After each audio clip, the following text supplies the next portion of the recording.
You are watching More Life, and if you're brand new to the channel, my name's Anna. And my name's Lila. For the last year or so, I've been desperate to convert a van and go travelling. Two small issues got in the way though. Firstly, COVID hit and turned our lives upside down. My mummy is a nurse and she didn't stop working.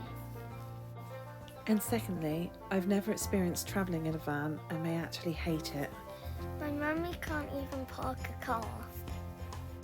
So I decided to hire a van and travel around Cornwall documenting our adventures. But she made my daddy drive it. We had the most amazing time and have made some important decisions about our future. Will more lifers become van lifers?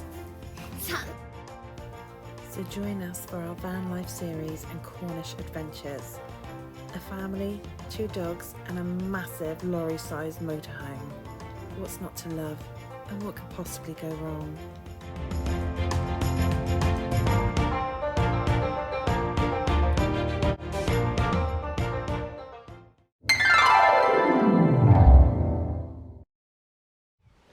Good morning, goaties.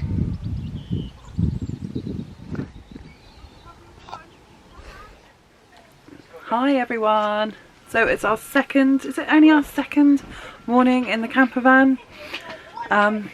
And we are, I don't actually know where we are, somewhere around Falmouth. And it is beautiful here. If I can show you, we are where we're parked. Oh, I keep tripping over the dog. So that is our view. And if you walk through, oh that's our dog's bed, through there, it's a lovely little nature walk, and there's goats and sheep and pigs and horses. I'm glad we got the bigger van, because although there's only 3 of us, let's just show you the mess. Lila's over there watching Moana. So I think we're going to have some breakfast, which is cooking in our little oven, and head off out. Well, tidy up first. Look at the mess. Are you enjoying life in the van, Lila? Enjoying Moana? It's about 8 o'clock in the morning and it's really warm outside already, which is lovely. And I'm not sure of the name of the place where we're staying now, but I'll write it down below. This is really nice if you've got kids and dogs. It's just lovely, like, atmosphere here. Like, kids have been playing out late last night. There's a little swing, they got a goal set, and I think the cricket is where Belle's got that ball from. I think she's just nicked the ball. And everyone just seems really friendly, so it's really relaxed with kids and dogs everywhere. Obviously, if you don't have children and don't like dogs, then probably don't come here. But if you like sheep, goats, horses and pigs, then do come here because they're lovely. Yeah, and they're like really people friendly as well. They followed us around, didn't they? And there's pigs, yeah, and horses.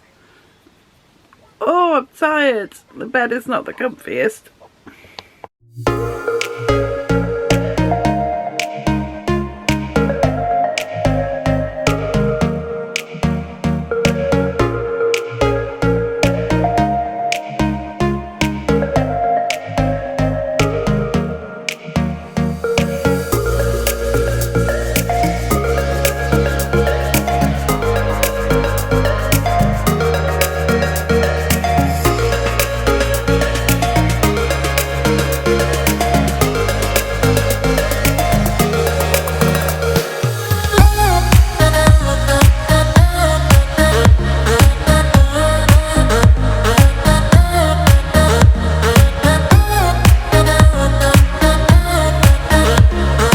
We've arrived in Falmouth, and there's a car park which is perfect just in the middle. It's called the Quarry car park, because we're like, how on earth are we going to park this huge motorhome?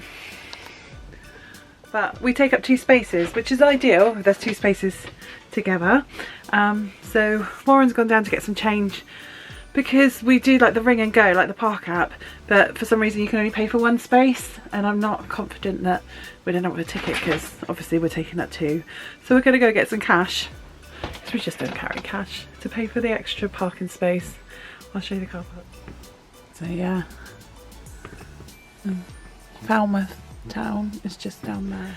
So I'm going to pack up a bag and we're going to head over to St Mawes. And yeah, hopefully have a swim. So I'm gonna try and find Lila's swimming stuff. This is her cupboard. The mouse is loving her little holiday away. She stood up waiting to go. The only thing is, because it's summer, she's got her coat off and she looks really skinny because she's really old now and she doesn't run like she used to. She eats loads, but she's just lost so much muscle.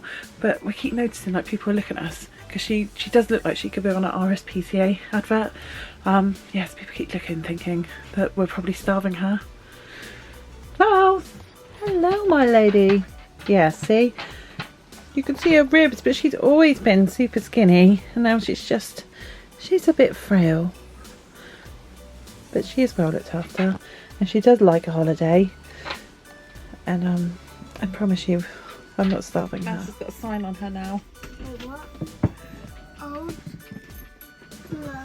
Old and skinny. Not. Mistreated. Please don't stare. And then a pair of eyes. Why? Because you keep staring at her. And yesterday she stopped and was staring back. People are going to stare to read it. No, but they'll stare at her bones first. And they'll stare harder because it's small writing. Yeah, they'll say, can you read what it says? And I'll say, it says, don't stare. I have the rabies. We headed into Falmouth with our very skinny dog to catch the ferry to St Mawes. I booked and paid for our tickets online before we left, and it's about £14 for all three of us return. You can buy them once you're down there though, you don't have to book online. There was one ferry running every hour when we went, but during the summer months they could have up to 3 running. Show me your cookie. Ma.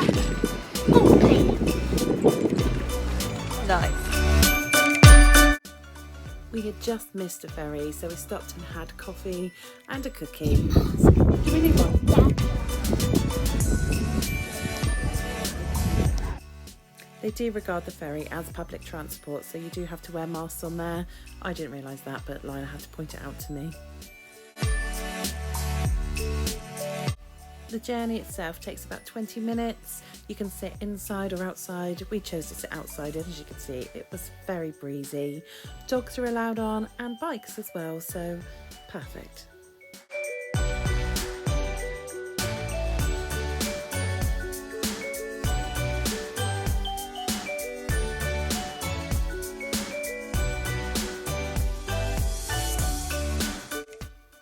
St Mawes has one of the largest natural harbours created and is often claimed to be the 3rd largest in the world.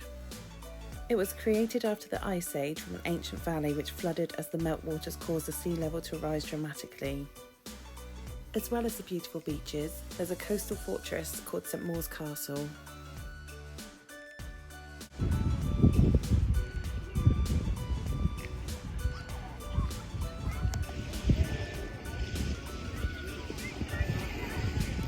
Stop barking. We spent the morning exploring the beaches. Most of them seemed to be dog friendly, apart from a couple. Brought myself a book and thought I'd sit and relax for a while. Didn't actually get to read my book at all. So St Mawes is a tiny little place, and in the last UK census, only 714 people actually lived there. It's really popular with holidaymakers though, like us. Have you even built a sandcastle yet, Lila? So that's what we're here to do. You need to build a giant one. I'm just filming your legs. Because Belle kept popping balls and then chasing other people's balls, we thought we'd jazz things up a bit and buy her a frisbee. She did not understand. Have you seen my toy? Where is it? Have you seen my toy? Yes, I have. It's on your neck. Oh, do it again. Right. What is she doing? Hang on, Lila. Charlie lift it up. Oh, just gave my mouth full of sand.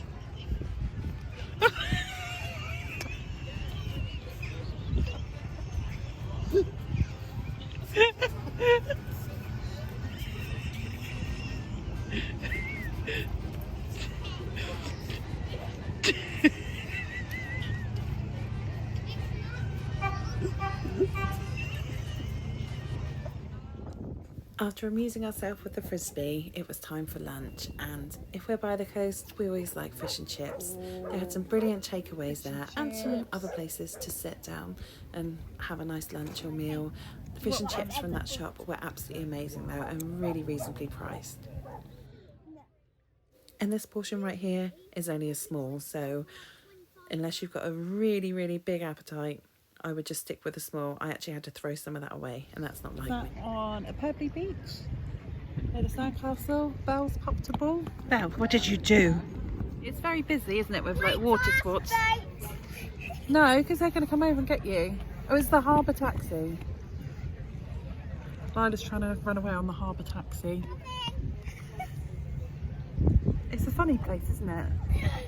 It's nice. It's not as busy as I thought it would be. There's lots of, well, I suppose we've only been in the bit where you get off a boat. Lots of different places to eat.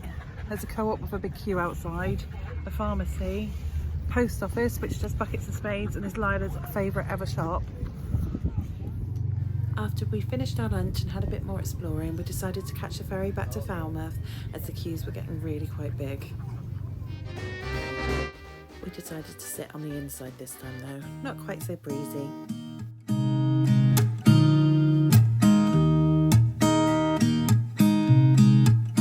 There's a new day that will come again tomorrow. There's a new day to wash. We travelled on to our next campsite, which was the dearest one out of our whole trip, but they did have a pub and live music, and their facilities were also really nice. The cost for one night was £38.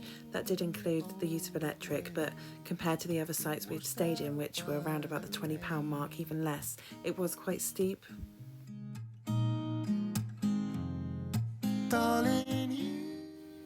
However, there was a really nice play park, and as I said, the pub had live music on, and it was just nice after all these months of lockdown to actually be sat in the pub listening to live music, so it was well worth the money. Everyone was really friendly there, and the grounds were just really nice and well kept. The shower facilities as well were lovely, with hairdryers and things included too. If you give up the fight, if only. They had a little shop on site which sold bits of food and even flip-flops, so that was handy because off-site there wasn't really much else, like any supermarkets or anything around, but it had the basics in the shop, which was good. There's a new day, and it will set you free. There's a new day. And as you can see from the footage, it's a really dog-friendly place. In fact, you're hard pushed to find anywhere in Cornwall that isn't dog-friendly. They seem to be welcomed everywhere. So after exploring the park and going back to the van for some dinner, we decided to head out to the little pub on site and see what was happening there. You've got to keep holding on through the night, 'cause I promise you this.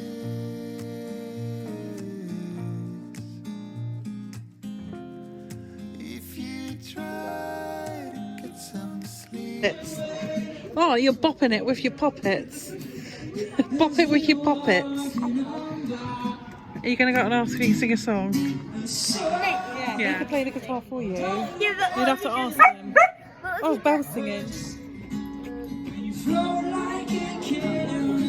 I'm literally curled up in the dog's blanket.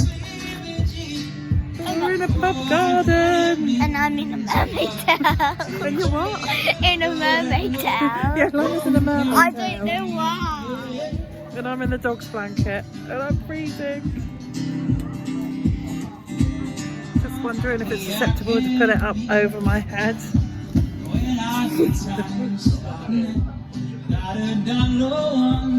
Look, she really does like this song. She's not barked. So I like it. So even though I was frozen, it just felt like such a treat and such a lovely experience to be back out in a pub with live music playing after the year we've all had where we've been locked away and not socialising with people. It felt like a magical night.